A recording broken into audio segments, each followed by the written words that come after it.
La santé et le bien-être, c'est sur Europe 1. Nous sommes avec vous depuis 15 heures. Toujours à mes côtés, le docteur Jimmy Mohamed. Et pour cette dernière séquence de l'émission, nous sommes rejoints en studio par Catherine Blanc, sexologue et psychanalyste à Paris.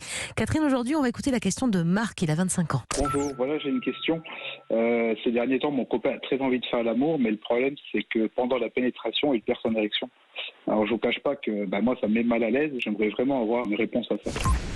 Alors, Catherine, c'est effectivement assez embêtant, on va dire, au moins d'un point de vue technique, ce genre de situation. Ça arrive souvent, ce genre de choses, de débander comme ça alors que la pénétration est déjà en cours ?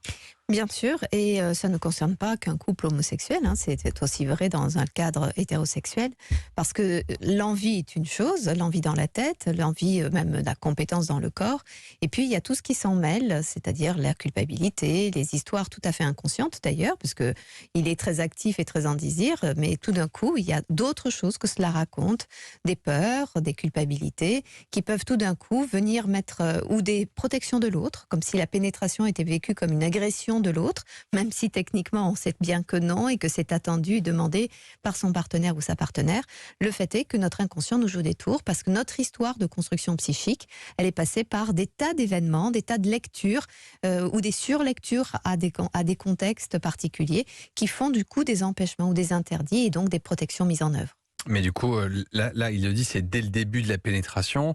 Si c'était au bout d'une demi-heure, ce serait compréhensible et même presque honorable. Comment ça, une demi-heure ? Vous savez que toutes les pénétrations ne durent pas une Jimmy demi-heure. essaie d'entretenir un S'il mythe, vous plaît, là. ne mettez pas à mal la sexualité de au tout bout un de 45 chacun. minutes, excusez-moi. Non plus, Jimmy, c'est on pas peut pas vous laisser dire ça. Mais du coup, ça veut dire qu'il se passe Au quelque bout de chose. 10 minutes, Jimmy, soyons honnêtes. Allez, au bout de 10 minutes, Catherine.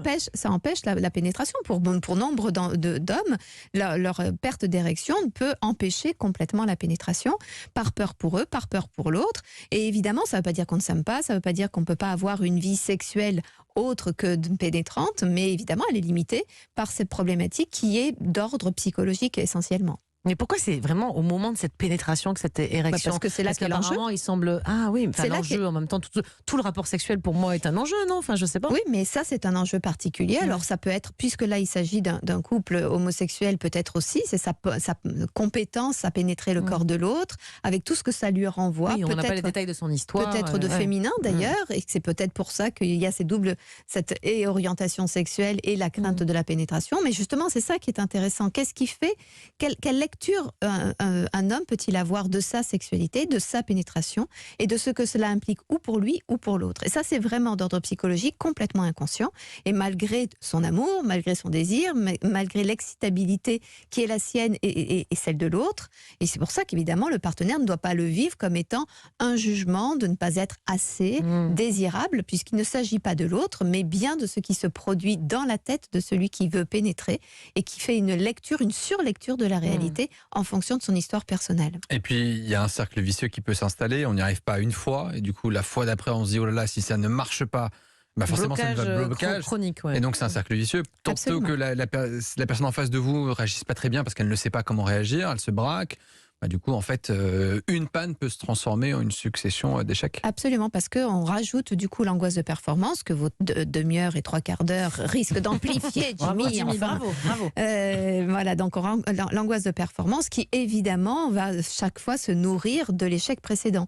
Alors j'aurais tendance à dire, pensant comme les Américains, échoue souvent, comme ça tu apprends effectivement le chemin de la victoire et tu te réjouis de la victoire quand elle viendra évidemment.